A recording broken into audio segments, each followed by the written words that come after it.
keindahannya di bisnis cost kalau kita di cash flow adalah sebenarnya gue nggak terlalu pusing karena fokus gue adalah cash flow. Jadi si propertinya mau naik atau turun pun gue sebenarnya nggak masalah. Yang penting cash flow gue jangan turun. Dulu investasi di apartemen, terus ternyata apartemennya mangkrak. Jadi besok-besok kalau beli apartemen mau murah mau apa, beli yang udah jadi aja. Dibandingkan cuma gambar kan, kita beli gambar nggak dibangun, ya udah ruginya 100%. Dia lebih baik beli kripto dulu atau dia beli kos-kosan. Untuk bisa sampai jackpot butuh ngehold berapa lama? Kayu 3-5 tahun. Mendingan lu masuk kos-kosan dulu. Konsepnya kalau high risk high return, tapi kalau risknya ini kita dapat dari passive income-nya, kita nggak pusing. Nanti kalau udah passive income-nya udah cukup, kita masuk yang lebih beresiko, kita nggak takut. Yuk Business Call. Halo Sobat Cospreneur, kembali lagi bersama saya Iwan Kendrianto di channel Business Cost. Di episode kali ini kita akan membahas tentang seorang cospreneur, yaitu Bro Rocky. Ya, si Bro Rocky ini sebenarnya dia ada bisnis Automation. Ya, untuk bikin mesin-mesin industri. Nah, tapi selain itu dia tuh ada penyisian investasi ke bisnis property cost. Makanya kita undang dia untuk sharing di episode hari ini. Nah, Bro, Ya. sekarang sibuk bisnis lu apa aja nih tadi? Yang automation tadi itu mesin yang hidrolik atau gimana tuh? Bisa sharing mungkin. Jadi kalau yang bisnis yang sekarang Koyon itu kan bergerak di bidang automation. Itu tuh sebenarnya bisnis automation ini lebih mengoptimalisasi fungsi dari ini ya, mesinnya. Jadi misalkan di pabrik itu tadinya satu mesin itu produksinya kapasitasnya 100 produk per menit, dan itu masih ada campur tangan manusia, artinya itu masih manual. Kita bisa bantu customer kita supaya produksinya lebih cepat dan lebih efisien kok. Jadi misalkan kita yang tadinya masih ada bersinggungan sama orang, kita taruh robot di situ. Jadi ada ke arah robotiknya lah. Oke. Berarti sebenarnya lu ibaratnya modifikasi ya jatuhnya ya. Iya, memodifikasi si mesin yang tadi mungkin kapasitasnya 100 bisa dinaikin jadi 500 misalkan. Ya. Terus yang tadinya pakai orangnya 10 mungkin bisa jadi 3 karena Ya. sisanya bisa di robotik Ya, gitu betul. ya. Lebih cepat juga kan, juga konsisten hasilnya. Iya karena dia sesuai program ya jatuhnya ya. Betul sekali kok. Oke, menarik. Nah, jadi kenapa sih lu masuk ke si bisnis property cost gitu? Cerita sebentar ya kok. Mungkin saya masuk di bisnis kosan ini kan 2021. Nah, waktu 2021 sudah COVID ya berarti ya 2021 kan? waktu COVID kok. Oh, itu COVID justru. Iya, jadi 2021 akhir. Iya. Saya baru masuk 2022 lah. Jadi waktu itu tuh niatnya saya mau cari-cari rumah sebenarnya. Investasinya ke rumah, cuma terus disewain lagi gitu kan. Terus waktu itu karena waktu pandemi ini kan kita nggak bisa kemana-mana gitu kan. Sempat lihat itu seminar tentang properti. Iya. Nah, tentang properti, terus saya juga sering lihat channelnya Koiwan dulu kan. Koiwan kan suka ngajarin tentang kos-kosan. Nah, di situ ya kayaknya menarik nih gitu nih. Makanya dari situ 2022 saya coba mulai akuisisi kosan pertama gitu. Investasi pertama ya. Di kos-kosan. Habis itu ya udah kita ternyata bisnisnya menarik, ya udah kita kembangin lah gitu. Oke. Nah, sebenarnya kan kalau sekarang ada juga kan investment lu di tempat lain juga kan ya, selain di property cost, maksudnya udah mulai ekspansi kan perputaran cash flow-nya. Ada. Oke. Nah, tadi kan lu bilang ada, berarti kan lu join seminar itu dulu baru masuk ke KIC dong ya? Betul. Jadi kan sebelum KIC lu udah ikut seminar dulu, terus habis ikut KIC, kalau nggak salah lu sering ikut seminar juga kan? Ada beberapa kan? Sering. Nah, dari biasanya kan kalau seminar udah pasti lah ada plus dan minus ya. Betul. Nah, pengalaman lu selama ikut seminar properti di Indonesia itu gimana? Menarik ya? Sebenarnya kalau dari seminar-seminar itu pasti ada insight baru sih. Jadi itu menurut saya kalau bisnis itu kayak puzzle kok. Jadi misalkan saya dapat ilmu dari seminarnya siapa, dapat ilmu dari seminarnya siapa, dan kita fokus di satu bidang itu kan. Artinya kan kita harus nyusun puzzle ini secara komplit kan.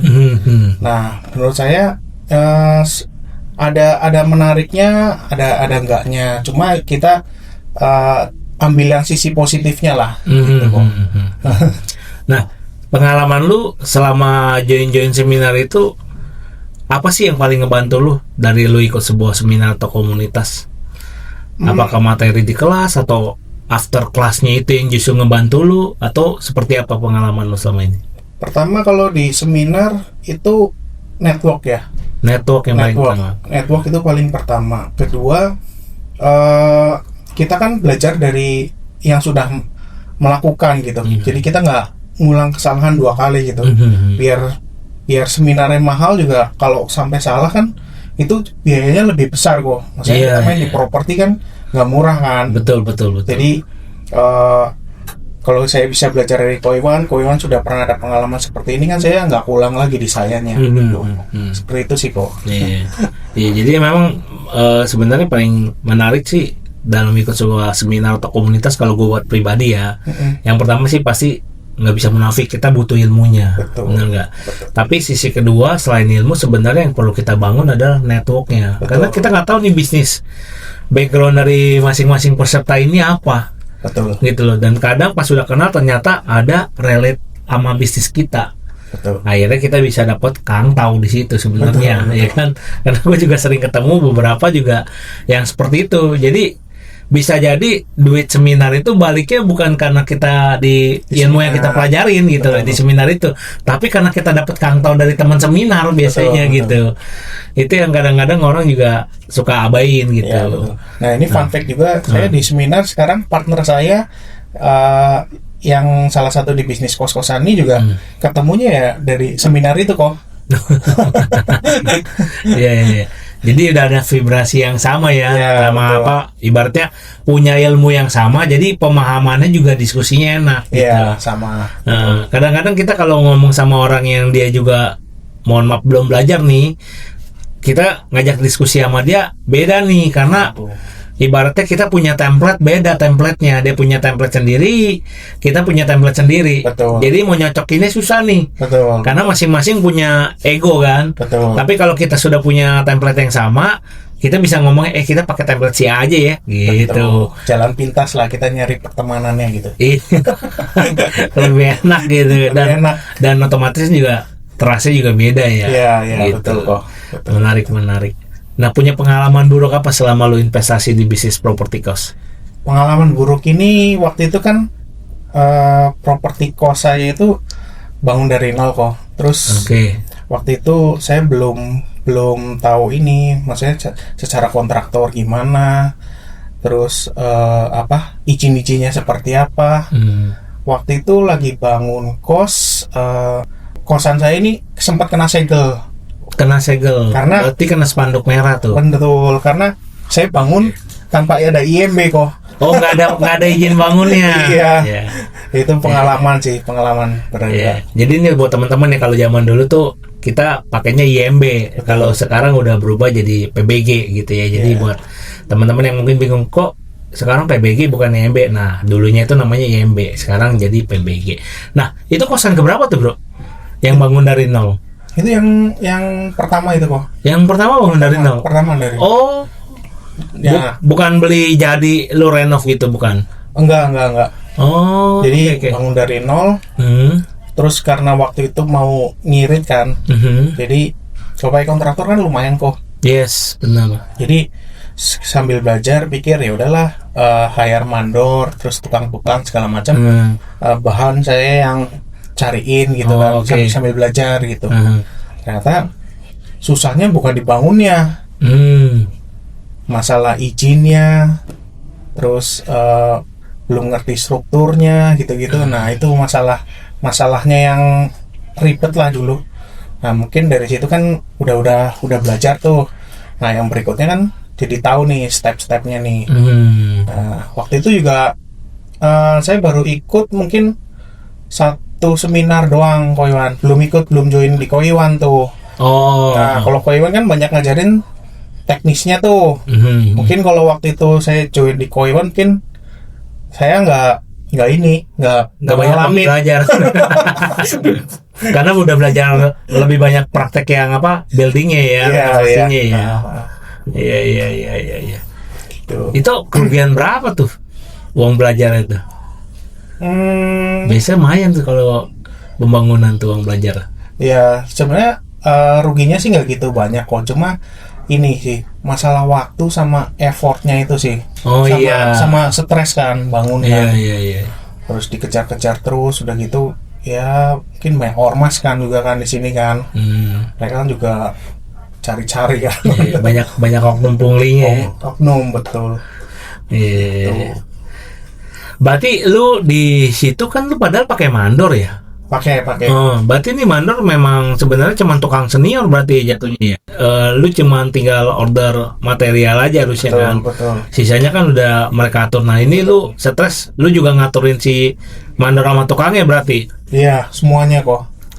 Semuanya. Oke. Soalnya kan kalau kita nggak kontrol itu kan juga kadang mereka kerjain asal selesai kan kok. Iya. Nah nanti setelahnya itu kan yang bikin pusing kan. Iya. Apalagi masalah pipa segala macam bocor segala macam itu kan lumayan tuh. Udah kosan udah jadi ternyata ada bocor harus bongkar lagi gitu kok. Iya. Itu sih sebenarnya paling mahal sih. Makanya setiap kali ada orang yang nanya, lebih baik beli kosan dari second atau baru, bangunnya sebenarnya lebih enak dari baru karena kita bisa lebih detail. Lebih detail. Kalau dari nol, benar-benar dari nol semua dari kita ya. Betul. Gitu. Nah kalau misalkan second itu kan kita kayak gambling aja, syukur-syukur selamat ya kan. Kalau pas kena jackpot plumbing, habis kita tuh biasanya tuh. Mungkin yang dijual murah itu owner udah pusing kali, udah pusing makanya dia mau exit kali kok. Dia dijual murah ya. Soalnya dihitung-hitung renovasinya habisnya lebih banyak dibanding Bisa jadi. harga propertinya, karena kan Bisa jadi. kalau di plumbing itu yang paling mahal itu sebenarnya ongkos bongkar sama pasangnya sih. Betul. Karena 2 kali kan kita. Kalau misalkan dari nol itu cuman bangun doang, nggak kena ongkos bongkar pasang tadi. Sama stresnya sih kalau Iya. udah ada penghuninya kan. Iya, komplainan. Gimana kita mau benerin juga susah. Iya, komplainan masuk terus, tapi mau dibenerin penghuninya juga nggak mau kerja sama. Nah itu. Aduh nggak usah deh, saya belum sempet, ya kan? Tapi dia komplain lagi gitu. Betul, Emang betul. itu drama anak kos. Tuh. Iya. Menarik. Nah, terus jadi kalau dari sekarang, lu udah jalan berapa banyak total yang udah lu build gitu? Kalau yang udah di build mungkin lebih dari 6 ya. Lebih dari 6. Gitu. Build. Tapi lu fokusnya nyimpen atau ada mau jual beli juga? Plannya? Sebenarnya gini, saya kan ada yang sendiri, ada yang berpartner kan. Yang tadi sama partner yang ketemu di Ya, teman seminar tadi. betul. Kalau yang buat sendiri itu saya lebih investasi sih kok. Berarti disimpan, di keep Disimpan ya. sendiri sih. Tapi kalau yang berpartner ya itu untuk dijual lagi sih biasanya untuk kita flip sih. Oh berarti lu pecah jadi 2 nih. Satu lu fokus di cash flow, ini yang buat sendiri nih, Betul. yang dapat passive income-nya. Yang satu lagi ini lu ngeflip buat kejar di capital gain-nya.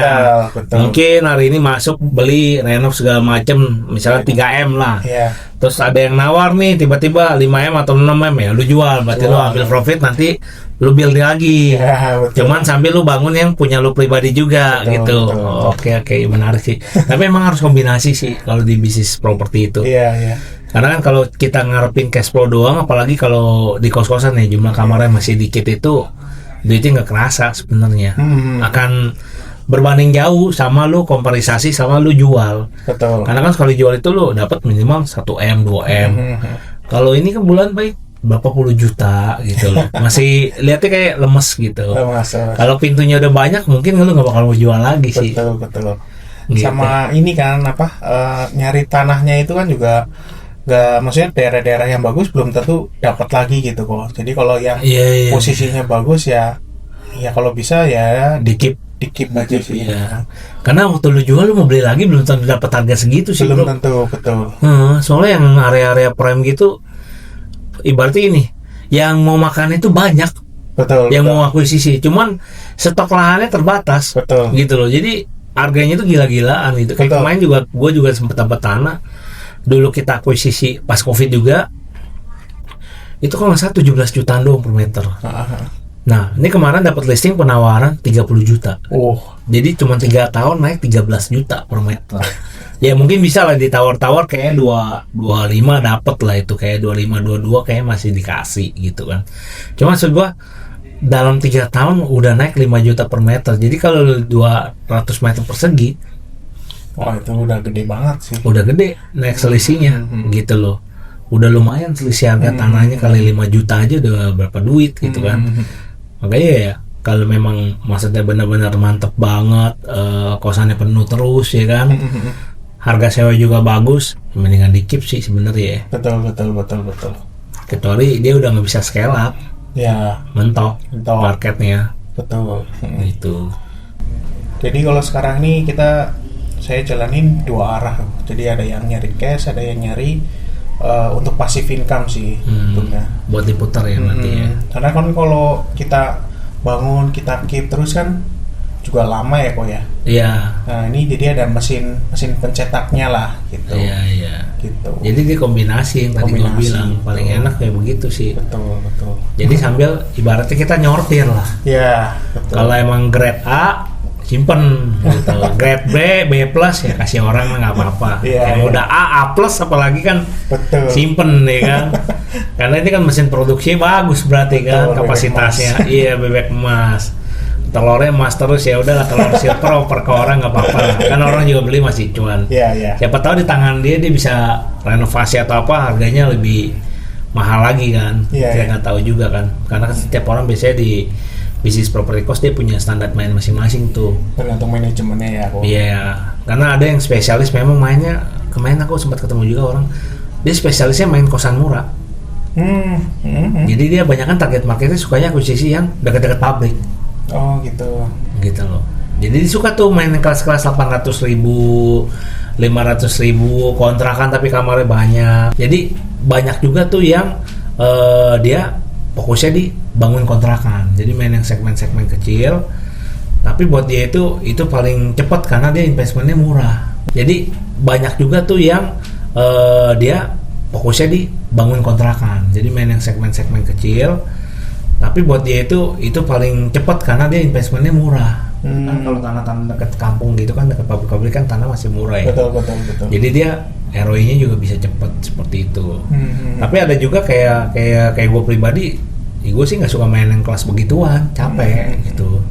Balik lagi sih ke manajemennya, mereka Betul. lebih suka yang mana. Betul. Kadang kalau yang market segitu soalnya juga ini kan bayarnya suka telat. Terus ini satu kamar bisa, bahkan pernah temen diisi satu kamar diisi 5 orang kok. Satu kamar 5 orang. diisi 5 orang gitu. Itu luas kamarnya berapa? Hah? 3x3. 3x3? Tiga kali Gila, tiga. itu ngedeprak semua dong berarti? Iya benar, di bawah itu lesehan. Wah gitu. gila, 3x3 5 orang. 2 orang gitu. Kalau kayak hotel sih masih mending ya, maksudnya 4x3 atau enggak 4x4 16 meter ya masih muat lah itu. Betul. 3x3 gila, kecil banget itu. Satu orang aja udah 60-70 cm kan lebar badannya. Betul. Nggak kebayang sih itu. Tapi masih jalan tuh kosannya dia, market atau dijual udah stres. Dia sih udah pengen jual sih. Cuma saya udah info kalau bisa di upgrade kos-kosannya. Saya naik kelas gitu kan. Ya. Kan lokasinya bagus berarti dia. Kalau lokasi sih lumayan sih. Lumayan bagus. Lumayan Oh oke iya. kok. Sayang ya. Iya. Kadang-kadang gitu tuh orang main bisnis kos tapi dia nggak pakai perencanaan bro. Jadi mereka cuma dengar-dengar atau mungkin ikut seminar tadi ya, mungkin puzzle-nya belum lengkap, dia masih bingung nih Betul. mau mainnya ke arah mana karena dia masih setengah puzzle-nya, baru ikut satu seminar. Terus yang diikutin seminarnya juga banyakkan kulitnya, isinya nggak ada. Kan banyak juga tuh Betul. yang cuma teaser sebenarnya dia buka seminar nih, tapi sebenarnya dia nggak jalanin operasional, karena gue banyak ketemu orang seperti itu juga. Jadi operasional sebenarnya dia oper lagi ke manajemen. Jadi dia pakai operator. Jadi sebenarnya yang ngerti operasional itu ya si operator ini, karena dia cuma sebagai as investor doang. Iya, betul. Gitu. Jadi waktu dia buka seminar ya dia ditanya, ya dia juga nggak ngerti karena emang dia kagak di situ. Tapi kalau ditanya dia punya bisnisnya gitu. Nah, sometimes kalau ketemu pas dia join, ada orang join yang ke tipe yang ini, ya jatuhnya kayak gitu, dia suka bingung, kehilangan arah. Dia sebenarnya mau masuk segmen apa sih, karena di sini juga bingung. Cuman FOMO ikut-ikutannya, kayak ikut masuk bisnis course bagus nih, banyak passive income kayak gitu. Betul. Katanya beli nggak usah kerja, ternyata habis beli dia kerja gitu. Lebih capek dibandingkan dia ngurus bisnis dia gitu loh. Karena ini kan tiap hari urusannya sama orang, bro. Betul. Dia komplain apa, belum nanti ada drama-drama kayak yang tadi lu bilang, satu kamar bisa 5 orang, wah itu lebih kusut lagi tuh. Dramanya lebih banyak lagi gitu. Betul. Nah itu yang problem juga, kadang-kadang orang harus pikir juga, dia harus tahu dulu nih sebelum masuk bisnis property cost, dia mau main di segmen yang mana. Betul. Harus bisa ngitungnya sih. Betul.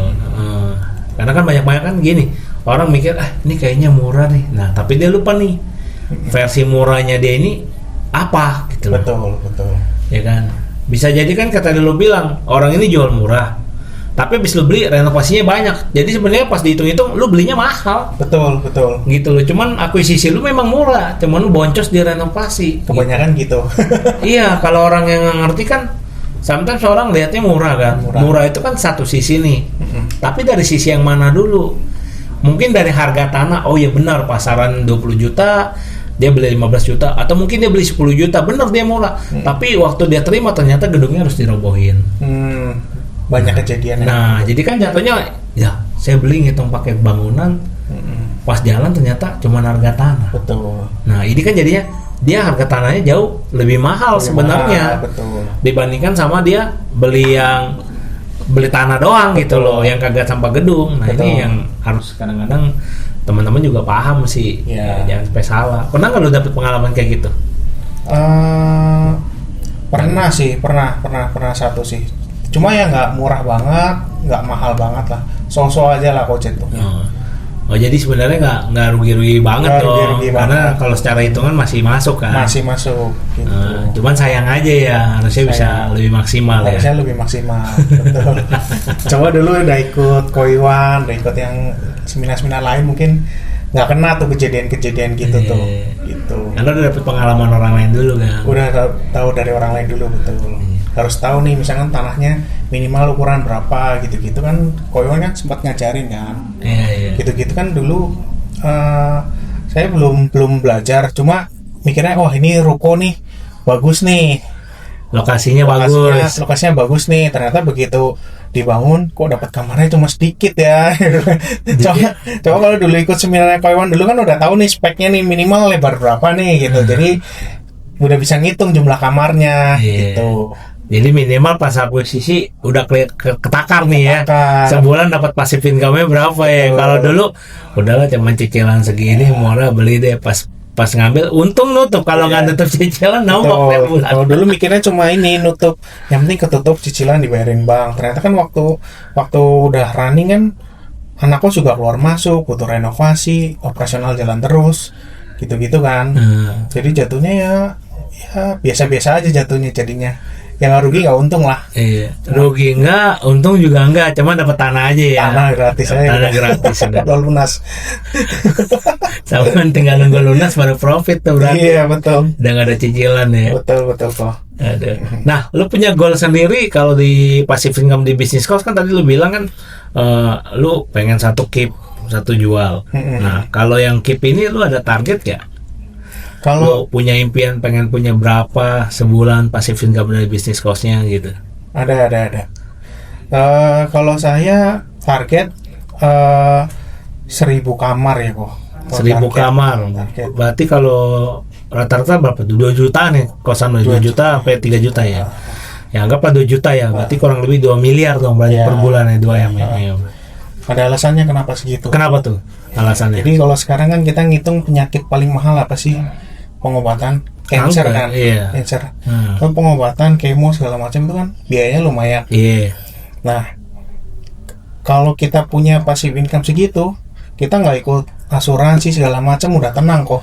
Oh iya, karena udah ada asuransinya. Udah ada asuransinya. Dari si bisnis kos ya. Anak cucu juga udah nggak pusing nih, kita mau sakit udah Iya. bisa dibiayain, bisa semua ke cover kan. Iya, Gitu. masuk akal. Jadi ibaratnya yang ini asuransinya kita nggak bayar duit tiap bulan, tapi tiap bulan dibayar ya. Betul. Kebalik nih. Kebalik. Bagus juga nih. Asuransi masa depan adalah punya bisnis property cost. Iya. Ya, karena kalau di bisnis property cost, asuransinya Anda dapat duit bukan keluar duit. Iya. Bagus juga targetnya. Nah, berikutnya adalah ini. Lu kan tadi punya pengalaman pahit di renovasi, ya, building. Terus nih kan sekarang lu ada joinan. Nah, selama partnership gini pernah nggak sih crash gitu, beda visi misi, atau mungkin gue maunya desainnya kayak gini nih, tapi dia nggak bisa, saya maunya desainnya seperti ini aja gitu. Pernah nggak ngalamin hal kayak gitu? Kalau sampai sekarang sih kebetulan partnernya oke-oke aja. Cuma perbedaan kan pasti ada lah. Nah, untungnya kita kan saya bertiga kok. Oh, jadi ada orang penengah nih. Ada penengahnya juga kan. Jadi misalnya cocok mana, ya udah kita voting aja lah gitu. Gitu. Oke. Maksudnya nggak terlalu gimana banget kan. Kita kan maksudnya udah tahu nih goalsnya apa nih. Passive income lah, yang penting kamar penuh lah gitu. Iya, kan. iya. Jadi sebenarnya secara goal sama visi misi ini udah sama. Udah sama, betul. Cuman tinggal selera ya jatuhnya. Selera. Yang perlu didiskusikan kan, gue pengennya kamarnya warna A, yang ini maunya kamar B warnanya Betul. ini gitu ya. Betul. Jadi sebenarnya cuman persamaan si seleranya ini gitu ya. Betul kok. Ibaratnya approval desain lah ya. Ya, betul. Tapi secara untuk kayak pricing, harganya mau jual berapa, beli tanahnya harga tanah berapa, modalnya mau exit dijual di angka berapa, ini sebenarnya udah sepakat semua ya. Sudah sepakat semua kok. Oke. Karena memang dari awal semua pada sepakat untuk jual sih ya, bukan buat keep sih ya. Betul. Iya, jadi lebih enak. Kadang-kadang yang bingung itu adalah gue pernah ngalamin juga, itu juga yang bikin traumatik. Kita partnership, tapi waktu rugi yang lain pada nggak mau keluar duit. Itu gue ngalamin tuh. Nah, itu saya kenapa mau flipping, saya juga belajar dari Koiwan kan, pengalaman kan. Maksudnya Koiwan pernah cerita seperti itu. Iya. Terus saya kalau berpartner kalau bisa nggak usah lama-lama lah, per project aja kan. Jadi nggak ada keterikatan kok. Iya benar. Jadi kan kita maksudnya kalau udah terlalu banyak terus kita keep terus kan, kita nggak tahu ya maksudnya kebutuhan partner kita tuh seperti apa ya. Siapa tahu lagi ada yang butuh mau cepat dijual atau apa gitu kan, pusing kan. Jadi ya udah kita per project aja sih. Makanya dari awal langsung ditekanin, ini project kita mau jual gitu ya. Iya. Ya. Jadi supaya mereka juga tahu, ya udah ntar kalau exit dia lu dapat duit. Gitu. Betul. Kalau gue dulu mikirnya adalah waktu itu kita project kita mau expand bro. Gitu. Nah sayangnya adalah waktu itu kita nggak tegasin, terus kedua gue nggak enakan juga. Karena waktu itu kan gue ada offering project ini. Sebenarnya kalau kita bicara secara bisnis dan legal, ya mereka sebenarnya udah nggak ada kepemilikan lah.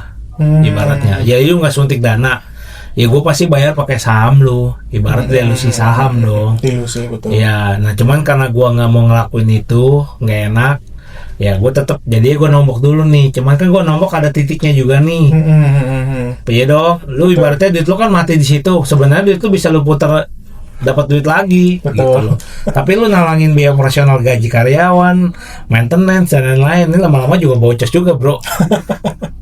Lama-lama nggak enak juga ya kok ya. Iya, masalahnya kita ada kebutuhan juga kayak tadi lu bilang. Betul. Nah, tapi duit kita mati nih. Betul, Cuman kan si partner ini kadang nggak ngerti nih, nggak ada pengertiannya. Gitu. Tapi dia tetap menuntut haknya dia. Tapi kerjanya nggak mau bantuin buat menyelesaikan. Nah, itu yang bikin gua malas untuk berpartner. Jadi sekarang Koiwan full Koiwan semua ya, tidak ada Full gue atau gue as profesional, manajemen only atau operator. Iya. Jadi dia bangun nih gedung, tanah itu punya dia semua. Tapi gue masuk kontrak cash management. Jadi one day kalau dia nggak cocok sama gue cabut, ya udah duit gue nggak nyangkut di situ. Betul. Dan dia juga nggak ada rasa sakit hati sama gue. Kalau dia mau jual juga dia silakan jual. Oh, gitu. Nah, tapi kalau untuk yang pribadi, gue semua rata-rata sekarang akuisisi partnershipnya sama bank doang sih bro. Udah nggak pusing. Paling murah ya. Iya, nggak pusing bro. Kalau sama bank kan dia pokoknya sepi rame sekian. Lu mau sepi, mau rame dia nggak pusing. Lu mau rugi, lu mau untung gede dia nggak peduli bro. Udah pokoknya target gue sekian gue mintanya. Betul. Udah makanya gue sekarang partnership udah sama bank aja. Bukan berarti gue nggak mau partneran ya, tapi kalau mungkin partneran per project gue masih mau. Kayak kemarin itu gue sempat main juga, ada salah satu gue masuk juga itu kayak lu punya. Jadi kita dari awal bangun nih, ya udah 2 tahun kita exit ya. Jadi kan kalau 2 tahun itu kan kurang lebih kenaikan nilai propertinya udah lumayan tuh. Tanahnya udah pasti naik ya. Kecuali kita bicara COVID ya, drop ya. Tapi kalau normal biasanya 2 tahun 3 tahun tuh pasti properti pasti naik. Nilai tanahnya pasti naik tuh. Jadi kayak dulu gua pernah ada yang project, dulu kita akuisisi kalau nggak salah 2 M ya, renov sama pajak habis 2,4 lah. 2,4 M. Terus kita jual itu di 3 M. Waktu itu kita jual pas lagi kena COVID itu. Oh. Jadi drop bang, nggak bisa yang maksimal. Tapi itu di COVID pun kita ada profit 600. Ya. Gitu loh. Dapat 600 juta waktu itu. Karena sama-sama nggak mau jalan, susah bro.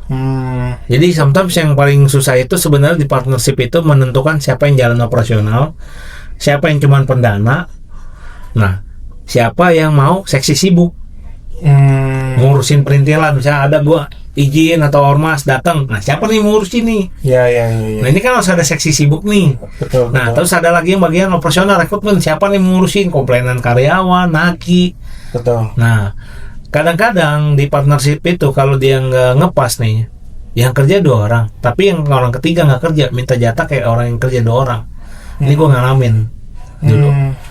Makanya ini harus dikelirin dari awal kalau misalkan partnership kalau menurut gue. Oke. Gitu. Karena nanti pasti ada di satu titik. Ya kalau cuma 1-2 gedung sih it's okay lah. Tapi waktu gedung lu sudah mulai banyak, lu akan ngerasa mendingan gue juga nggak kerja, orang gue dapetnya sama. Ya. Gitu loh. Akan muncul ketidakfairan di situ. Nah, waktu ada itulah baru titik hancuran pertama dimulai itu biasanya. Udah mulai cekcok. Ada yang ngerasa kayak, gue rugi dong, gue kerja lu nggak kerja tapi dapetnya sama. Nah, betul. Itu harus dibicarain tuh. Gue nggak tahu sih kalau lu gimana, ada pembicaraan atau enggak. Tapi gue dulu ngalamin hal tersebut. Jadi gue sekarang kalau gue berpartnership berproject, gue akan bahas itu dulu di depan. Lu mau kerja nggak? Betul. Nggak kerja. Lu mau kerja nggak? Berarti ini kita yang kerja nanti dapat gaji ya. Iya. Diomongin di awal. Kalau gue sekarang seperti itu. Jadi kalau one day gue kerjanya capek, dia nggak kerja, ya dia nggak ngeluh, gue juga nggak ngeluh.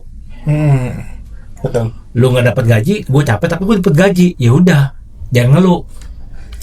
Kan udah ada perbedaan nih, benar nggak? Walaupun cuma sebatas gaji ya, secara porsi kepemilikan mungkin nggak ada perubahan. Tapi kan dengan lu digaji, lu kan berarti di situ secara nggak langsung lu sebenarnya bekerja nih. Untuk si yang kagak kerja dibayar kan. Nah walaupun itu pembayarannya dibagi tetap sesuai porsi kan. Tapi kan at least lu dapat duit, dia nggak dapat, ya lu juga nggak bisa komplain. Betul, gitu loh. Betul. Ibaratnya kayak lu dapat manajemen fee lah tapi melalui gaji kayak gitu. Nah itu wajib sih dibicarain sih menurut gue. Oke, thank you masukan itu. Gue nggak tahu sih lu ngejalanin itu nggak atau nggak, semua saling bareng-bareng aja. Kalau sekarang ini bareng-bareng sih, jujur bareng-bareng sih. Cuma mungkin ada partner yang dia jago di digital marketing. Nah dia yang ngurus marketingnya.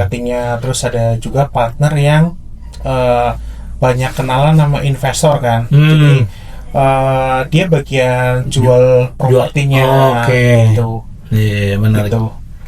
Itu sih paling penting sih. Kenapa harus nyari yang spesialisasinya kita butuhin dari dia jagonya di mana, kita ambil itu. Betul. Buat ngisi. Karena kalau kita mau kerjain semua sendiri nggak bisa sih, babak belur pasti.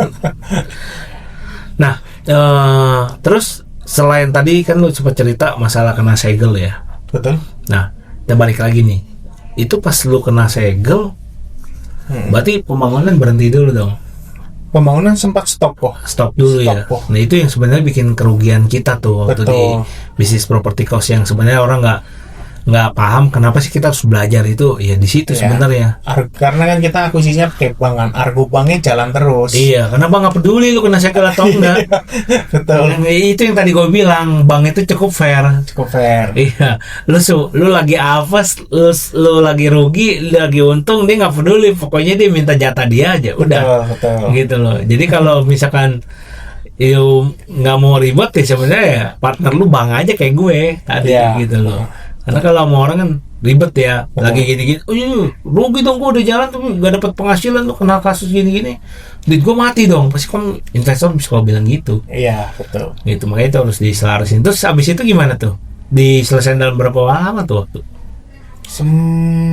Waktu itu habis disegel, kita kan langsung urus kok. Mungkin sekitar 2 harian itu udah buka segel kan. Cuma kan buka segel doang, tapi IMB belum keluar waktu itu. Masih proses karena baru pengajuan masih proses. Ya, dari situ dikasih waktu 2 mingguan lah. Habis itu dikejar tuh, kebut tuh. Saya ngerjain sendiri tuh, makanya tahu tuh cara ngurusnya gitu segala macam gitu. Jadi tahu tuh. Jadi sampai waktu itu bawa laptop kok ke wali kota, kan ngurus IMB kos kan waktu itu di tingkat wali kota ya. Iya. Jadi kan untuk ngurus IMB kan butuh gambar kan. Iya, kerja gambar kan. kerja betul. Jadi sampai waktu itu datang pagi, langsung ke tellernya ngurus, terus revisi. Saya langsung telepon si arsiteknya, revisi gambar dong gitu segala macam. Sore datang lagi ke situ. Ngeprint bawa lagi itu. Ya. Karena cuma dikasih waktu cuma 2 minggu waktu itu kok. Oh Kalau iya. enggak bangunan mau Robohin. dirobohin, rekomtek. Nah itu juga kan ngeri kan. Iya. Bangunan udah sampai lantai 3 kan. Iya. Udah invest banyak. Udah invest banyak. Keluar bahan material, ongkos tukang, dirobohin jadi nol lagi sih. Betul, itu sempat stres tuh. Itu stres sih pasti ya. Stres banget karena kita udah keluar ratusan juta kan pasti kan. Betul, itu. betul. Buat material sama bahan baku sampai 3 lantai itu pasti udah ratusan juta Betul, betul. gitu. Makanya harus fight bener-bener. Nah kadang-kadang juga orang mikir kan ngurus IMB atau PBG itu nggak penting bro, kebanyakan karena mereka belum kena. Belum kena, betul. Kalau udah kena itu tobat ya. Karena gue juga dulu waktu belum kena, udah nggak apa-apa lah. Iya. Begitu udah kena kita baru tahu, oh ya udah semenjak itu setiap kali starting PBG jadi kita berjalan Betul. gitu.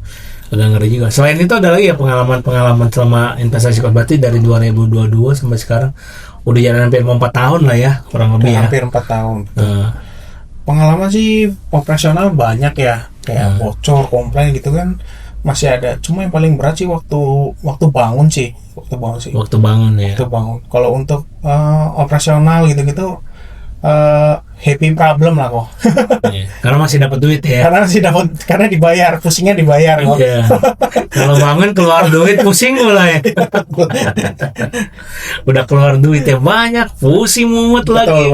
Betul. Terus dikejar lagi sama Argo Bank kalau pas Iya. kredit ya kan. Aduh, kalau pakai Betul. investor ditanya investor mulu, Betul. kapan gedungnya jalan, operasional. Aduh, pusing. Iya, betul. Kalau apalagi udah penuh kan, mau bocor mau apa, ya udah benerin gitu. Iya. Tapi problemnya happy. Iya, karena ada duit buat benerin, bro. Buat benerin. Benar. Tapi lu ini nggak sih ada kayak manajemen planning untuk cash flow-nya sendiri, kayak misalkan gini, dari omset lu ada sisihin buat renovasi atau enggak? Lu just flow aja, pokoknya dapat duit ya lu pakai dulu, kalau ada mau renovasi lu baru keluarin, atau lu ada sistem penyisian gitu?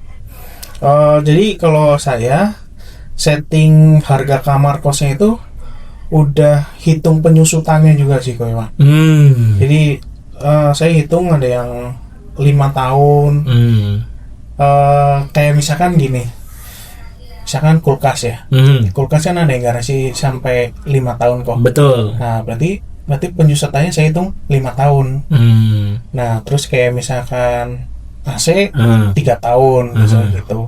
Jadi di awal tuh sebelum setting harga kamarnya udah dihitung dulu nih kira-kira biaya penyusutannya berapa, jumlah kamarnya berapa. Nah lalu dari situ kan keluar kira-kira kita bisa modal lah, bahasanya modal lah. Betul, modalnya berapa, kita kan bisa setting nih harga kamarnya berapa. Nah dapat harga kamarnya berapa kan kita bisa tahu returnnya berapa. Nah dengan return sekian worth it nggak nih kita kerjain nih gitu. Nah ini teman-teman, ini ngitung ginian bukan kosannya udah jadi ya, sebelum kita beli. Betul. Gitu.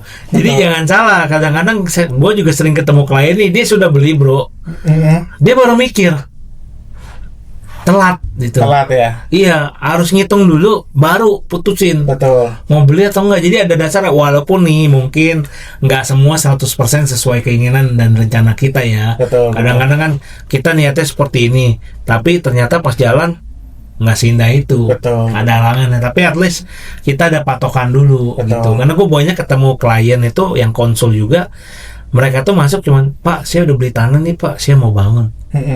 Dia nggak tahu tuh di situ bisa jadi kos atau enggak bro. Marketnya juga belum tahu Iya, yang ada atau enggak ya. bener. Yang penting dia beli tanah, dia rasa dia murah. Pasaran 2M, dia dapat 1,5 M misalkan. Dia udah ngerasa dia udah murah, udah untung gope gitu. Betul. Nah dia lupa kalau habis dia bangun nggak jalan tuh ruginya bukan 1,5 M, nambah lebih banyak. Betul. Waktu kebuang, cicilan argo jalan kalau dia pakai kredit, ya kan? Betul. Itu stresnya bakalan lebih jauh gitu. Betul. Nah ini tadi cukup bagus juga nih share dari Bro Rocky ya tentang cara menghitung modal untuk harga sewa kos-kosan. Betul. Gitu. Ada lagi nggak tuh pengalaman lain? Kalau pengalaman lain, ini sih cara ngedesain kosnya sih kok. Itu saya banyak belajar juga dari tempat Ko Iwan tuh. Dia mulai dari internetnya harus gimana, pipa-pipa harus gimana. Itu ilmu mahal. Itu ilmu mahal dan itu efektif. Sangat efektif itu. Ya, karena buat bisa efisiensi bahan material bro. Betul. Karena gue belajar juga uang belajarnya mahal bro, hampir 1 miliar itu. Kasus-kasus plumbing itu paling kesannya tuh dilihatnya murah. Berapa satu pipa? 30.000. Murah 30.000. Cuma pipanya banyak bro. Pipanya banyak. Terus kalau misalnya bocor udah dihuni, bikin pusing. Iya, benar. Kenanya bongkar keramik. Betul, Pipanya sih betul. murah bener. Iya. Cuman bongkar keramik sama ongkosnya itu yang mahal. Betul. Belum nyari-nyari lagi bocornya. Kalau ketemu pas kali bongkar. Kalau enggak dari 3 keramik akhirnya jadi 1 lantai itu. Betul. Itu mahal banget sih Itu memang. mahal. Internet juga itu belajar dari Koyan tuh itu sangat efektif juga Buat ngontrol ya. buat kontrolnya. Jadi nggak stres, nggak ada komplainan. Nggak ada komplainan betul. Dan itu kelebihan yang sistem internet yang kita ajarin itu sebenarnya paling enak itu adalah waktu di penagihan bro. Iya betul. Dia nggak bayar ternyata matiin aja. Pasti komplain dia bayar tuh. Per kamar kita bisa matikan. Termasuk kartu aksesnya. Kan? Iya. Kayak beli ini aja kok, kayak beli pulsa aja. Iya. Jadi dia bayar bulan ini buat perpanjang kartu akses dia masuk kosan. Iya. Jadi kalau dia nggak bayar, ya nggak apa-apa. Memang barang lu gua ngambil, tapi lu juga nggak bisa masuk. Lu di depan pintu, udah Iya. deadlock, dia nggak bisa ngapain, mati dia. Betul. Ya kan, betul. udah di situ nunggu di lobi, nggak bisa internetan juga, mati Betul. dia, habis kuota dia pasti kan. Iya. Itu udah jelas. Kalau orang-orang yang punya permasalahan di penagihan bisnis kos itu udah solusi terbaik sih menurut gue. Iya itu oke. Itu bagus banget soalnya. Selain itu apa lagi tuh? Kalau permasalahan ya kok ya. Hmm. Kalau permasalahan paling ya itu apa? Misalkan bocornya tengah malam, terus listrik mati itu, listrik mati gitu-gitu sih. Apa internet kadang putus malam-malam. Nah, itu agak susah kadang. Kalau malam kan kita nggak bisa ngapa-ngapain. Iya, tukang juga off Kan kan. juga off gitu. Tapi lu pernah nggak sih dapat kasus-kasus kayak kemarin kan lu sempat sharing juga ya di channel Citina ya? Kayak kasus misalkan ketemu digerbok karena ada kasus narkoba. Atau mungkin dulu sempat juga di-share sama salah satu member KSI, anak kosnya diperkosa sama anak kos tuh. Ya kan, kasusnya unik banget. Nah, lu pernah nggak sih dapat kasus-kasus kayak gitu juga? Atau belum? Jangan sampai. Kalau sekarang paling parah ya kok ya. Itu sih berantem di kosan. Jadi ada apa? Anak kosnya kan cowok penghuni kosnya, terus ada temennya cewek datang tuh dikebukin atau apa gitu. Terus jadi Siapa yang digebukin, ceweknya? yang iya ceweknya babak belur sampai berdarah begitu sih. Itu aja sih paling parah. Oh gitu, berarti ini berantem, mungkin pacaran kali ya, berantem kali. Mungkin Cekcok, berantem. Cekcok. Terus itu jadi dibawa sama aparat atau gimana tuh? Nah, habis dari situ kan dia akhirnya check out kan, keluar kosan kan. Oh, kena usir karena Nah, kena aturan ya. Waktu dicek bang, itu banyak apa, darah. Oh. Kayak darah di tembok habis. Nah, waktu itu kejadiannya malam, emang penjaga kos lihat ini cewek keluar dari kamar babak belur gitu kok. Oh. Cuma nggak tahu kalau ternyata dipukulin sama cowoknya itu. Oh, dipikir jatuh gitu ya. Jatuh atau apa gitu. Iya. Gitu sih. Terus berarti dia check out, tapi dia nggak ada problem apa kan pas dia check out itu? Nggak ada ada. bikin keributan apa? Cuman kerjaan aja terus ngecatin sama bersihin noda-nodanya itu ya. Betul. Dan yang mungkin yang kalau yang apa, sempat yang dari Koyo kan juga udah banyak ngejarin kan, maksudnya cara nanggulanginya sampai kalau ada kejadian seperti itu kan. Jadi sebelum masuk kan udah ada aturannya segala macam, tanda tangan bareng gitu-gitu kan. Jadi mungkin kalau saya dulu mulai bisnis kos-kosan, saya nggak ikut seminar-seminar kayak di tempat Koyon, mungkin saya bakal kena tuh kok. Cuma kalau sekarang saya udah belajar, jadi saya ada pegangan tuh gitu. Nah, Koyon banyak ngajarin tuh waktu itu. Saya banyak belajar sama Koyon terus terang. Jadi ibaratnya kita ada tamengnya, bro. Ada tamengnya, Iya. betul. Kayak gua kemarin sempat share juga kan, kita kena kasus kayak narkoba. Sebenarnya bukan di tempat kita nih. Cuma nih si pelakunya ini, si target ya, ibaratnya target yang mau ditangkap ini, si DPW-nya dia setiap kali pesan barang, kurirnya itu pakai titik poinnya tempat kita, bro. Waduh. Nah, jadi kan si polisi dan lain-lain ini kan petugasnya taunya tempat kita. Karena kan dia nge-track, dia cek, wah signalnya dari kosan kita. Otomatis mereka datangnya ke kosan kita, bukan ke kosan si tempat targetnya tinggal, gitu loh. Jadi targetnya itu tinggalnya di seberang kosan gue ternyata. Gitu loh, baru ketahuan. Jadi itu datang, dia minta, ada penghuni kos namanya ini nggak ada, kamu jangan bohong, ini memang nggak ada. Nah, itu pun gua ketolong. Kenapa? Kita bisa jawab sekali lagi, sistem. Kita punya data penghuni kos. Betul. Kita bisa kasih lihat dia nih data penghuni kos yang sekarang standby di sini, yang lagi tinggal. Nggak ada kan Pak? Saya nggak bohong Pak, ada datanya semua kita Pak kalau di sini. Jadi itulah tamengnya kita tuh. Itu kenapa kosan gua nggak kena waktu itu kasus itu. Oke. Gitu loh. Nah, akhirnya nggak lama dicek lagi dia tanya, kita nanya balik, kalau boleh tahu jam berapa Pak kurirnya nganter? Jam 2 pagi. Wah, ini Pak, lihat aturan kos saya Pak, jam 10 pintu gerbang sudah ditutup Pak. Gitu loh. Dicek di CCTV juga nggak ada Pak, nggak ada kegiatan jam 2 pagi, itu udah kosong. Karena memang kosan kita ketat, gue bilang jam 10 itu udah kita close gitu. Nah, dari beberapa bukti itu akhirnya dia cross check ulang lagi, diintai lagi ulang hari berikutnya, ditungguin sama mereka, pas dapat bro, ternyata di kosan depan gua. Tapi memang dia selalu pakai pointingnya kosan gue. Gitu. Jadi susah juga sih, maksudnya gimana ya, kita juga mau nyalain juga susah, dianya juga udah tahu dia pakai alibinya ke kosan kita kan. Betul. Apesnya kosan gua aja yang kepilih, bukan sebelah gua. Gitu. Cuman untungnya balik lagi yaitu sistem-sistem yang tadi kita udah sharing juga itu kita juga terapin.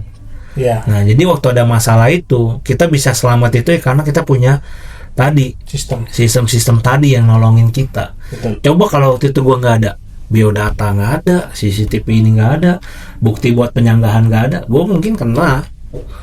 Dianggap gue nutupin kejahatan kan. Betul. Gitu, ini komplotan nih, diumpetin orangnya, padahal bukan ngumpetin, emang kagak ada. Iya, betul. Gitu loh, emang nggak ada. Kalau ada pasti juga kita, bukan jangan dia, pasti kita yang laporin duluan, orang kita juga nggak mau kena kasus-kasus barang haram gitu kan. Betul. Gitu, nah. Jadi itu penting banget sih sebenarnya. Iya, betul, penting emang. Nah, terus sekarang lagi sibuk bangun atau udah lagi stop dulu? Masih ada yang lagi sibuk bangun atau enggak? Kita masih nih. lagi bangun sih kok. Mungkin akhir bulan inilah jalan satu lah. Oh, udah kelar satu. Udah kelar. Tapi masih ada lagi yang dibangun lagi di sini. Masih. Oh, berarti menurut tuh gimana nih? Kan banyak yang bilang kan 2030 properti suram, gelap segala macem ya. Nah, terus sekarang katanya ekonomi lagi, kenapa lu masih bangun bro? Jadi kalau properti itu justru kalau ekonominya lagi lesu, orang banyak butuh duit segala macam, biasanya beli barang murah kok. Justru kita beli harusnya kan, Iya. bukan ikutan jual ya. Nanti kalau udah rame FOMO, kita bisa jualan 1-2 lah. Buat balikin modal ya. Buat balikin modal. Nah, kita beli lagi. Iya betul. Iya. Sama kayak saham kan. Iya. Jadi sometimes ya gitu ya. Ada orang yang ketakutan untuk menjual, ada orang yang ingin membeli. Betul. Gitu loh. Nah, pertanyaannya, Anda tahu nggak momentum kapan harus beli sama enggak? Nah, ini nih yang penting sebenarnya. Betul. Kadang orang beli itu kan dia udah dipucuk ya, kayak di saham ya. Betul. Udah naik ke atas dia baru beli. Ya bisa sih, bukan nggak bisa ya. Bisa untuk saham itu naik lagi. Betul. Atau enggak harga propertinya pasti bisa naik lagi. Cuman keuntungan lu kan nggak akan sebesar waktu lu dapat harga di bawah. Betul. Gitu loh. Pasti.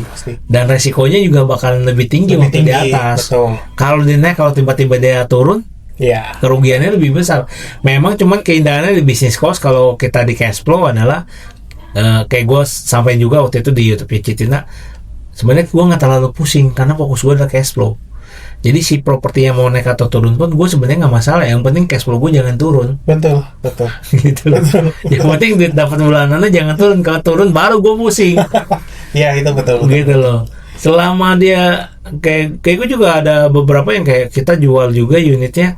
Ya selama dia cash flow-nya masih bagus, nutup cicilan, dapat lebih surplus, ya udah gitu loh, jalan aja sambil, maksudnya kita jualnya itu nggak buru-buru harus kejual bulan ini nih, kalau nggak jual nanti gua rungkat, nggak mesti gitu. Gitu loh. Jadi ya gua nggak tahu sih kalau di lu gimana, apakah lu bangun nih yang tadi yang dibilang mau di flipping itu, ya kalau belum ada yang nahodil ya udah ambil cash flow-nya dulu. Betul. Enaknya di properti cost gitu kok. Jadi sambil nunggu barangnya laku, kita nggak pusing. Karena masih dapat duit bulanan. Kalau kita main developer kan pusing tuh. Habis bangun ruko atau rumah belum kejual, pusing kita kan. Betul. Karena tiap bulan keluar duit. Iuran RT RW apa segala macam ya. Nih perbedaan di developer sama di kosan sebenarnya salah satu itu juga ya. Enaknya. Betul. Apartemen juga sama sih ya. Apartemen juga sama. Tapi lo ada invest di apartemen juga? Sekarang udah enggak kok. Dulu ada, cuma dulu terkena juga di apartemen. Jadi kenapa tuh? Dulu investasi di apartemen, terus ternyata apartemennya nggak diselesaikan. Oh, kabur, mangkrak. Gitu. Jadi akhirnya, tapi gedungnya masih ada? Masih. Teman developernya udah nggak ada? Udah nggak ada. Ini cuma 50% lah. Udah tinggi gedungnya, cuma udah 50%, habis itu stop. Belum ada yang take over tuh. Biasanya kan kalau apartemen gitu, kalau ada yang mangkrak, ada nanti developer yang masuk tuh, diakuisisi tuh. Nah, sampai sekarang sih nggak ada ya sampai sekarang. Kemarin udah ngajuin ini valid ya. Tapi lu bisa ngambil? Nggak bisa sih kayaknya. Nggak bisa. Nggak jelas juga soalnya kok. Gantung. Gitu. Itu daerah mana? Bekasi. Daerah Bekasi. Kebetulan agak ngeri juga dulu kan masih 2012 itu masih kerja sama orang. Jadi dulu ya nyicil lah beli apartemen. Buat tinggal ya rencananya dulunya. Terus ternyata cicil udah 3 tahun kok ini nggak dibangun-bangun gitu. Bangun-bangun kok lama progresnya gitu kan. Sedangkan yang di Bekasi itu yang kayak Sumarekon aja baru launching segala macam udah langsung jadi apartemennya 2 tahun gitu. Ini masih jadi nih. Pengalaman tuh. Itu uang belajar juga itu. Tapi untungnya lu nggak trauma ya. Kadang kan orang trauma nih kena investasi bodong di apartemen atau nggak dibeli rumah subsidi atau apalah ya. Yang program cicilan 0%, mangkrak dia udah berani beli properti lagi tuh. Biasanya tuh ada yang kayak gitu tuh gue ketemu. Untungnya lu nggak trauma ya, masih berani masuk investment properti. Masih. Ini uang belajar lah itu kok, uang belajar. Jadi besok kalau beli apartemen, mau murah mau apa, beli yang udah jadi aja. Mahal dikit nggak apa-apa ya. Mahal dikit nggak apa-apa. Cuman udah kelihatan ya. Udah kelihatan, risiko kan nggak ada risiko. Iya. Risikonya udah mahal aja. Iya. Sama itu ya, paling rapi-rapi dikit lah ya. Rapi-rapi. Renovasi kecil ngecat apa ya. Iya. Dibandingkan ini ya. Dibandingkan cuma gambar kan, kita beli gambar. nggak dibangun, ya udah ruginya 100%. Iya, dapat gambarnya doang. Dapat gambar doang. Buat desain bisnis kos, bro, kamarnya. Betul. Gitu. Iya, sedih banget sih emang. Tapi banyak sih kalau apartemen tuh Banyak kok. di Indonesia. Nggak semua ya, tapi kebanyakan tuh gagal. Betul. Karena bedanya itu kan sama rumah sama ruko itu adalah rumah ruko itu dibangunnya per satu-satu kafling sendiri-sendiri. Betul. Kalau apartemen nggak bisa, Betul. Iya itu. dibangunnya bersama. Jadi kalau ada yang macet, anggaplah 10 orang aja deh. Yang macet tuh gedung juga kagak bisa jalan tuh gara-gara 10 orang. Betul. Gitu loh. Kalau cuma laku 20%, 30% udah pasti nggak dibangun itu. Dia nggak nutup dia. Dan untuk Iya, dia minimal harus laku 60-70 di baru berani. ya. Heeh. Iya betul. 60-70 kan dia minimal udah sambil berjalan dulu running. Betul. Mungkin ya yang atas-atasnya dia nggak furniturin lah. Tapi gedungnya udah jadi. Betul. Furnitur nggak ada, paling dia kan developernya ada yang mau dia baru furnisin gitu. Betul. Cuma sih dia, cuma ya agak resiko sih Agak kalau resiko beli. betul. Mending beli yang udah jadi aja. Secondary lah. Iya, pengalaman. Tapi kalau rumah nggak ada, mau beli yang gambar gitu nggak ada rumah. Sama belinya secondary banyak. Ada juga. Ada juga. Tapi nggak kena kan? Nggak kena. Kebetulan developernya lumayan oke lah. Oh, oke. Tapi itu belinya pas barengan sama apartemen atau enggak? Enggak. Setelah apartemen nggak dibangun-bangun, akhirnya udahlah saya stop aja lah, udah nggak mau nyicil lagi. Akhirnya waktu itu ada rezeki, ya saya buat DP rumah itu. Jadi cicilan yang tadi buat apartemen dialihin buat nyicil si rumah ini ya? Iya, dulu. Ya, mantap. Ya, gila sih ya, 3 tahun lumayan juga cicilan. Lebih kalau itu waktu masalah baru mulai awal-awal kerja kok. Setahun 2 tahun lah habis kerja itu. Kan baru mulai karir ya. Itu kan belum settle kan. Lumayan juga tuh. Coba kalau waktu itu dulu nggak invest ke apartemen tuh, mungkin duitnya dikulung bisa lumayan. Tapi lu belinya 1 unit atau beberapa unit? 1 unit, cuma ada saudara, karena saya beli, saudara ikut jadi 3 unit. Waduh, berarti kena bertiga dong. Kena ini bertiga aja. udah. Tapi saudara nggak komplain kan? Nggak komplain untuk Karena memang sama-sama jadi korban ya. sama-sama korban. Aduh, waduh. Nah, terus ini lu plannya kan kalau lu tadi bilang lu pengen punya 2M ya, 1 bulan ya, punya impiannya. Kalau lu udah nyentuh, anggap ya lu udah nyentuh tuh dapat sebulan 2M, lu bakal putar kemana tuh? Apakah masuk bisnis kos lagi atau lu bakal coba-coba investasi gitu? Mungkin kalau udah nyampe di angka itu mungkin mulai diversifikasi kok. Jadi kalau di kos-kosan kan returnnya kelihatan tuh kok, berapa stabil lah, stabil gitu. Cuma kan kalau misalnya mau lebih kenceng kan mungkin hasil passive income dari kos-kosan nih bisa untuk nyari return yang lebih besar kok. Buat modal kerja ya, modal investasi. Betul. Ya. Nah kan konsepnya kalau high risk high return.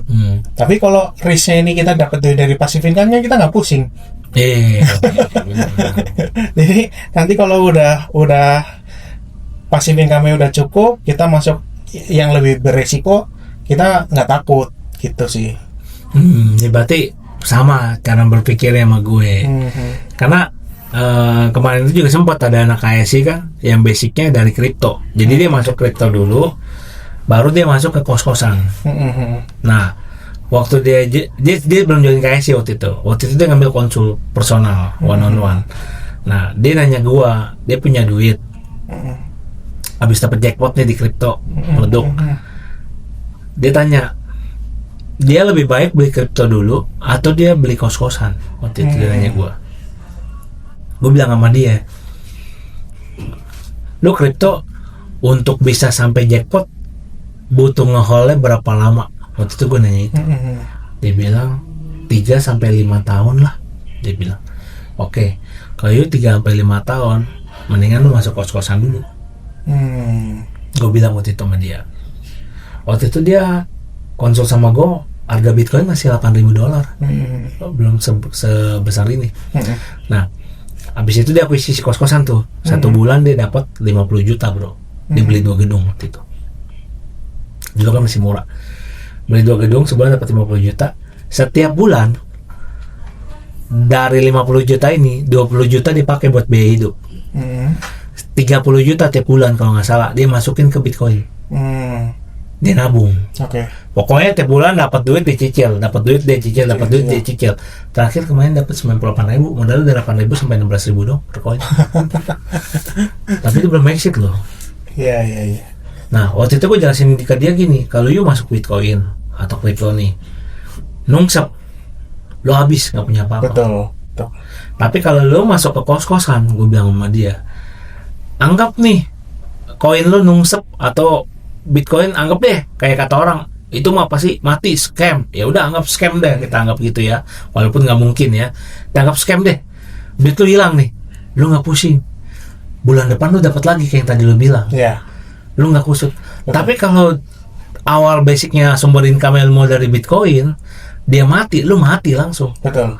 Tapi kalau lu punya mesin duitnya nih, si bisnis cost ini, itu tiap bulan 30 juta hilang, nggak apa-apa, bulan depan 30 juta lagi, lu masukin lagi aja. Betul. Gitu loh. Lah, ibaratnya kita average down aja biar harganya makin Iya. murah. Betul. Gitu. Nah, itulah kenapa gue bilang sama dia, itulah kenapa gue saranin lo waktu itu masuk ke bisnis cost dulu. Business cost. Makanya sekarang kan dia happy. Ya, betul. Ya modal 8.000 jadi cepet sekarang.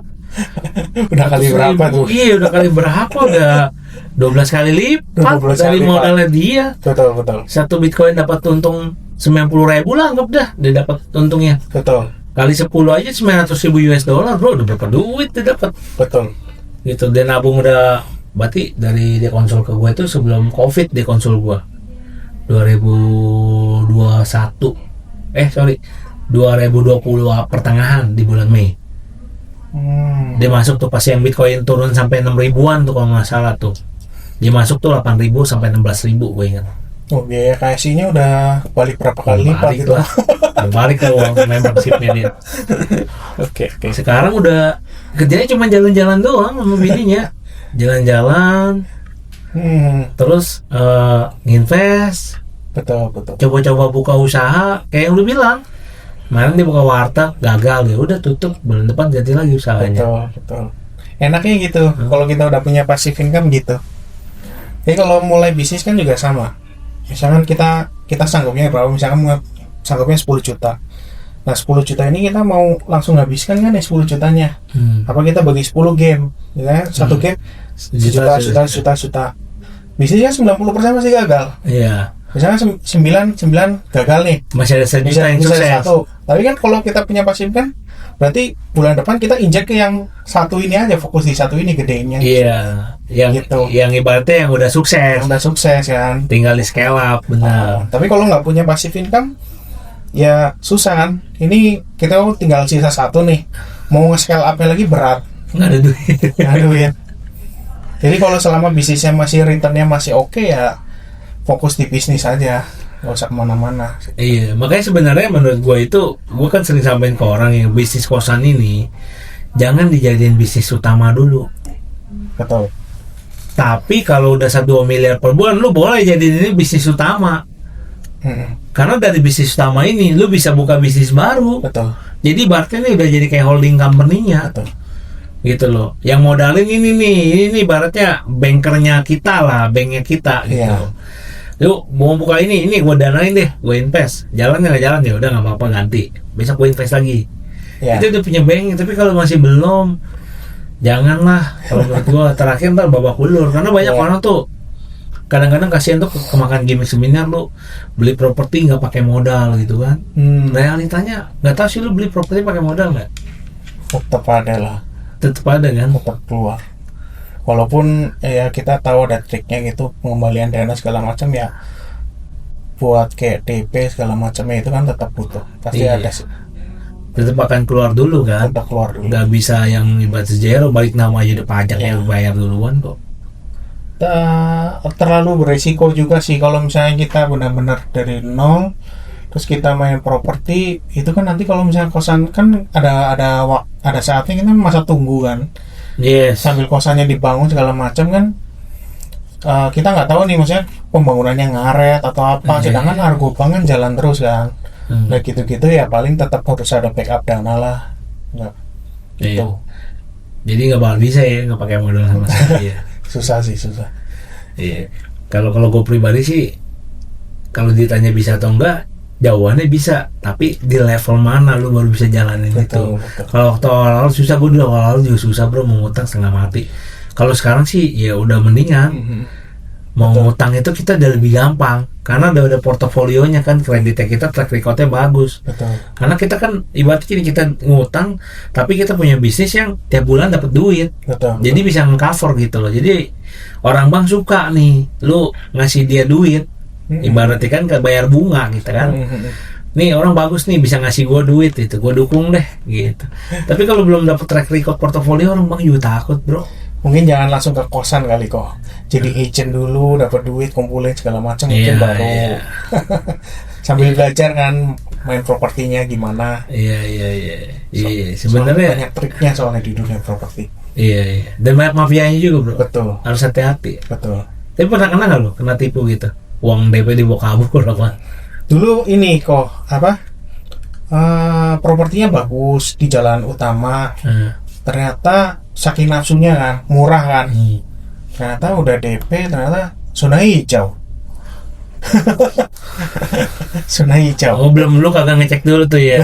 Cek dulu awal-awal sih dulu.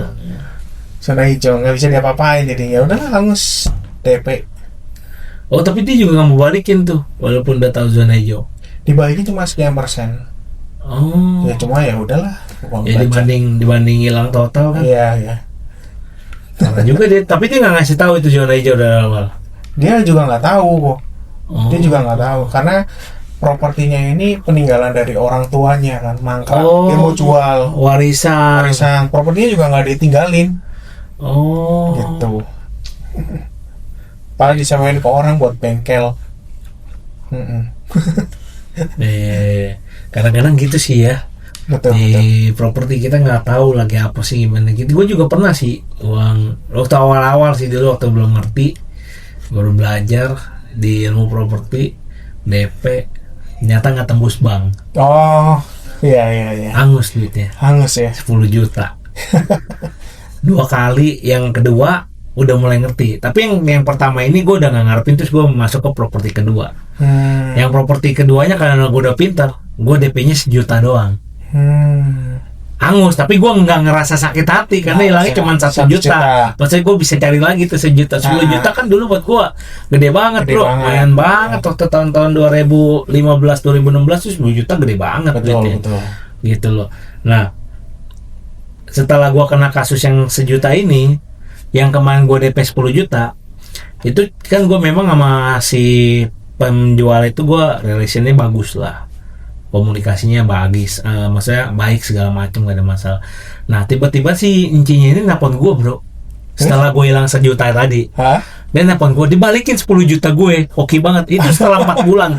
Jadi gue tuh udah gak kepikiran lagi kalau duit itu bakal balik gitu loh. Oh. Karena dari awal dia nggak ada omongan akan balikin duit gue. Jadi gue anggap Iya. Ci, sorry nih Ci, saya ditolak bang.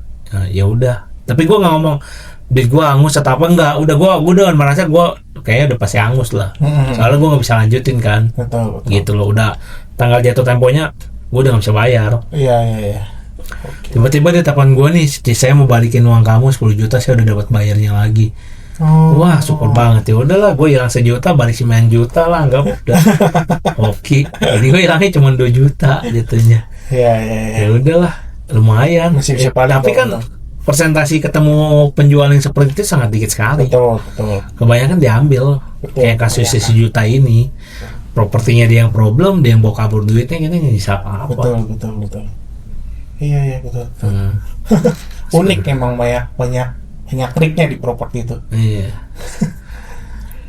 Tapi lu ada ini nggak sih plan kayak misalkan lu pengen nih yang join partner ini dibikin seperti yang punya lu, yang lu keep sama-sama sampai ke depan digedein gitu, mungkin kayak mungkin awal dijadiin kayak Ciputra tapi bisnis kos gitu, ada nggak?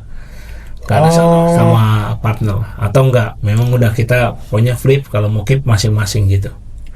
Target sih pasti ada, cuma ya itu target sih kok. Jadi kan namanya pembangunan kosannya nggak bisa ini juga kan, maksudnya nggak bisa cepet-cepet juga kan, butuh waktu kan untuk bangunnya kan.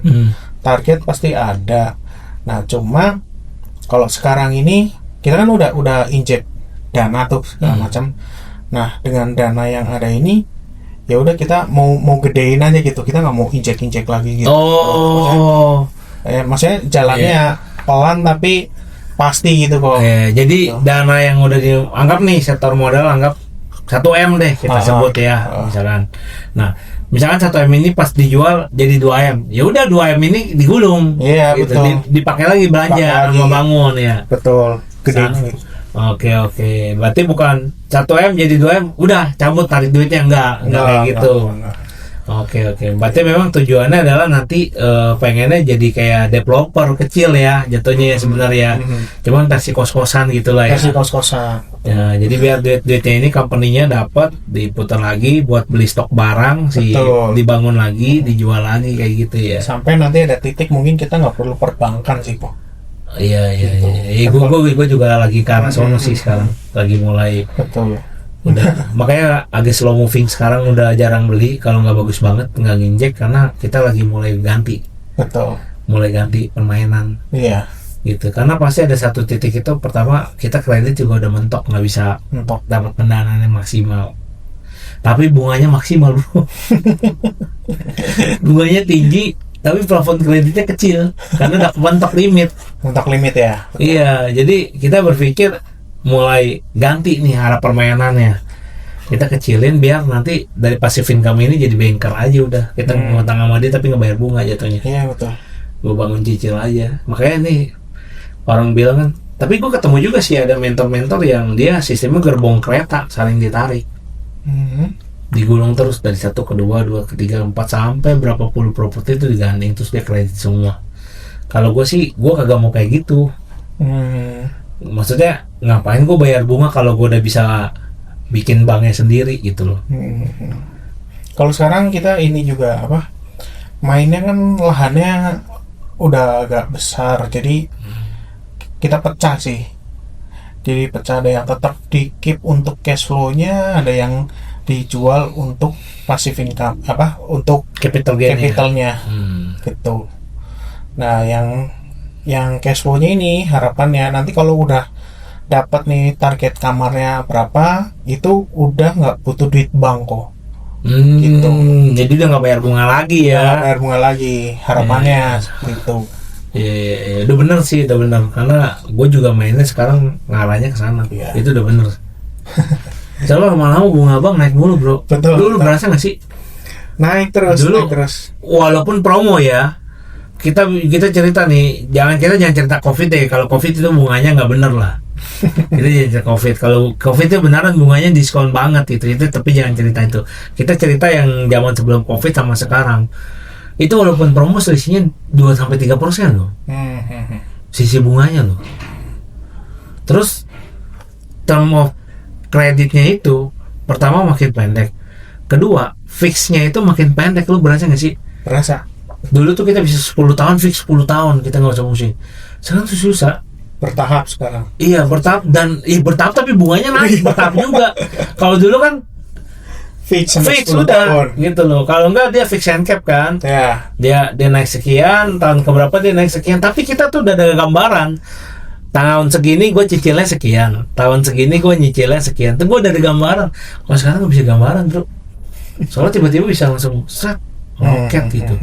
Betul. Ngeri banget sih. Makanya gue dari situ, dari ngeliat perubahan dari perbankan sama kredit ini, gue mulai ganti permainan. Makanya kita di bisnis properti cost ini kenapa harus update. Betul. Gitu loh.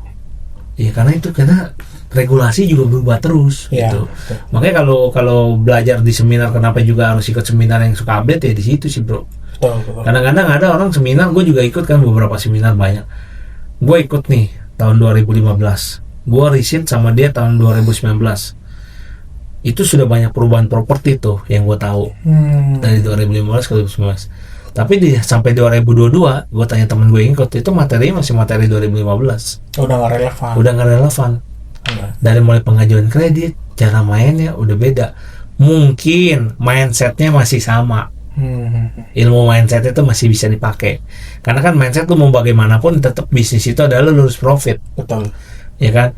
Lu beli 100, lu jual pego, lu untung gocap, kurang lebih kayak gitulah. Ya kan? Nah, mindsetnya mungkin masih bisa dapat, tapi cara teknis bermainnya itu udah beda, aturannya udah beda. Kayak dulu gue belajar ilmu properti 2011-2013 ya. Dulu kita bisa kredit nggak pakai modal, kenapa? Karena kredit itu dicairkan di depan. Kita nggak perlu bayar pajak dulu. Iya. Nah, 2017 regulasi itu dirubah karena banyak orang nggak mau bayar pajak. Udah balik nama. Udah sertifikatnya punya gue nggak bayar pajak, bodo amat lah. Iya kan? Nah, pemerintah sama ini ganti badan pertanahan, ganti aturan. Bayar pajak dulu, baru boleh balik nama. Mau nggak mau lu bayar dulu dong. Betul. Nah, lu nggak bisa nggak pakai modal, bang nggak mau cairin kalau lu belum bayar pajaknya sekarang. Betul. Gitu loh. Regulasinya berubah nih. Betul. Lu nggak bisa lagi pakai ilmu yang tadi dibawa tahun 2017 diimplementasikan sekarang, udah nggak bisa. Betul. Lu harus bayar dulu. Nah, dulu malah lebih enak. Kredit cair dulu, notaris bayarnya juga belakangan, bro. Sekarang notaris juga udah pinter. Bayar di depan, bener. Jadi begitu mau transaksi, suruh bayar asuransi juga di depan. Betul. Bayar notaris di depan. Bayar biaya balik nama di depan. Bayar pajak di depan. Ini duit semua nih. Kalau zaman dulu kagak, bro. Modal KTP beneran. Serius. Karena semua itu di cover biaya dapat duit dari bank. Betul. Lu dapat duit dari bank nih, lu bayarin baru. Kalau sekarang nggak bisa, kita keluar duit dulu baru dapat. Iya. Betul. Gitu loh. Makanya aturan permainan udah mulai berubah regulasinya. Bahkan sekarang yang baru-baru ini gua kan kemarin baru ngurusin take over kredit ya, pindahin bunga. Itu regulasi asuransinya. Kenapa? Jadi misalnya gini, logikanya gini, misalnya lu utang 1 miliar, ya, lu pasti ditaruh cover asuransinya 1 M juga, bener gak? Betul. Supaya amit-amit nih kalau nanti si orang ini macet, ke cover nih utangnya lunas sama si asuransi, kan tujuannya gitu kan? Betul. Nah, terus lu jalan nyicil, hutang lu tinggal 500 juta. Asuransi lu masih cover gak? Masih, karena plafon asuransi lu 1 miliar. Logikanya begitu, bener gak? Makanya kan di lock sampai akhir kan. Nah, tapi di tengah jalan pas 500 juta bunga lu naik nih. Oke. Lu ngerasa berat dong. Nah, lu minta refinance atau nggak take over lah. Nah, ini kita jangan cerita bank yang lain ya, bank yang sama dulu nih kita cerita. Logikanya, waktu lu pindah ganti program baru kreditnya, ini kan kredit lama ditutup. Seharusnya lu nggak perlu asuransi lagi, bener gak? Kalau angkanya masih sama. Kalau top up beda cerita nih. Ini kita cerita angka masih sama. Lu kredit lagi 500 juta, cuman lu dapat bunga promo. Mungkin lu harus dapat 12%, lu jadi dapatnya 8%. Betul. Nah, lu kan dapat selisih tuh 4% bunga. Harusnya logikanya asuransi lu nggak usah beli lagi, bener gak? Karena asuransi lu udah bayar kan sampai 10 tahun. Dan lu juga nggak nambah. Lu tetap kreditnya tetap 5 tahun sisa jatah. Cuman lu ngecilin bunga doang. Nah, sekarang lu tetap disuruh bayar asuransi baru. Oh gitu. Iya. Dengan umur yang sekarang dihitungnya. Mahal jatuhnya. Makanya gue pindahin lagi nih pakai cara yang lain. Kreditnya dialihin yang lain supaya bunganya turun. Oke. Yang sebelumnya itu nggak bisa dibalikin gitu duitnya, cashback. Dia sih bilangnya pro rata, tapi gue sih nggak yakin bakal balik. Karena selama ini gue ngurus yang asuransi properti yang pro rata itu baliknya nggak ada yang beres. Potongannya banyak. Betul. Iya. Kita nggak jelas admin apanya semua dimasukin. Ujungnya baliknya cuma 800.000. Padahal kita bayar berapa puluh juta, tahu nggak? Nggak sepadan. Nah ini sebenarnya topik yang gue kemarin share di grup. Pengen gue bikinin kelas khususnya karena ini bakal jadi serius problem nanti ke depan ini. Karena kita nggak bisa main yang mutasi pindah-pindahan lagi karena kena regulasi yang masalah asuransi. Itu baru jiwa ya, kebakarannya juga diminta sama asuransi gedungnya. Jadi lu dengan lu alihin, lu bakalan boncos. Makanya gue sekarang alihin ke kredit yang model tipe yang lain buat ngilangin si asuransi ini. Apa tuh? Ada, ntar gue bahas lah. Jangan bahas di sini, gak enak. Ada lah itu. Lagi gue jalanin programnya, gue lagi tes dulu. Nanti kalau udah selesai gue sharing. Oke. Gue masih testing dulu. Bisa nggak sih dengan sistem yang lagi gue mau jalanin ini bisa berjalan nggak? Kalau bisa berjalan, gue share. Oke. Nah, gue testing dulu. Karena yang sekarang ini gue kenal lumayan nih. Ini kan gue sekarang bunga 7%. Mau naik jadi 11,5. Itu berasa banget tuh. Lu cicilan dulu 17 juta bisa sampai 23-an. Betul. Migrasi. Iya, 6 juta per itu udah kayak nyicil mobil, bro. Selisihnya itu. Gitu loh. Makanya gue lagi ganti. Berarti migrasi sama refinance ini nggak bisa dipakai sistemnya. Nah, kalau take over itu pasti kena juga nih insurance, bla bla bla nya. Ini bakal banyak penalti segala macam, ini bakal gede. Makanya gue lagi pakai opsi yang kedua nih, lagi gue jalanin. Sekarang lagi ongoing. Oke. Kalau ini jalan, bunga gue lebih murah, cicilan gue lebih murah, gue nggak bayar insurance. Jadi surplus gue nambah. Itu di semua bank bisa begitu atau bank? Enggak semua bank, enggak semua bank. Cuman ada 4 atau 5 deh yang bisa jalanin terus. Tapi gue nggak tahu sih, sebenarnya harusnya sih bisa semua bank. Tapi kan biasanya semua bank itu pasti punya pertimbangan juga kan. Betul. Apakah lu layak dikasih kredit model ini atau enggak? Lu bisnisnya masuk kan nih sama kredit model ini. Takutnya dianggapnya, oh ini mah lu udah nggak masuk nih, nggak bisa. Lu harus bilang ini harus bayar tarif ini. Kan kadang-kadang bank ada yang kayak gitu. Bunganya berapa? Ini bunganya 6% doang. 6% ya? 6% sampai 7% lah. Kalau sekarang gue ditawarin di migrasi itu 8,8 sampai 10. Ya kalau dibanding sama si 11,5 ya tetap lebih murah. Tapi kan kalau kita bisa dapet yang lebih murah lagi ngapain itu gitu. Betul. Dengan yang kita bisa dapat 6 sampai 7% ngapain ngambil itu gitu loh. Betul. Maksudnya gue bayar cicilan bisa lebih murah dengan kredit yang sama. Gitu, otomatis kan surplus gue nambah, duitnya bisa gue pakai buat yang lain lagi. Iya. Oke lah, paling gue rasa itu lagi. Ada lagi nggak lu mau sampaikan ke teman-teman mungkin? Yang mungkin kan banyak juga nih yang kadang-kadang nonton channel, mereka tuh sebenarnya mau bisnis property cost tapi masih ragu juga. Ada saran nggak lu buat mereka?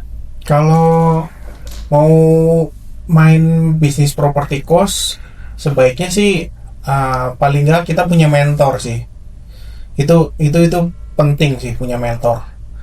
Jadi kita nggak dari nol banget kok. Kalau dulu kan saya ikut seminar langsung bikin kan, langsung bikin kos-kosan. Tapi nggak ada mentor kan, maksudnya ya mentornya ya mentor ada mentor, cuma maksudnya bukan nggak terlalu fokus di mentoringnya gitu. Oh, cuman sharing ilmu. Ya lebih ke ilmunya. Ya baiknya sih punya temen yang udah main bisnis kos atau enggak ikut. Ya mungkin bisa juga ke KSI kan. Kalau KSI kan Koyon turun langsung ke lapangan kan. Kalau ditanya-tanya juga Koyon balas kan. Ya mungkin kalau baru awal banget, karena ini bisnis yang lumayan besar modalnya, jadi baiknya punya mentor gitu. Paling sarannya itu sih. Dibanding kena segel ya. Dibanding uang belajarnya gede gitu. Gitu. Iya. Oke guys, paling itu aja. Sampai jumpa di episode berikutnya. Thank you banyak Bro Rocky. Thank you Kak Iwan. See you. Invest your money, not your time.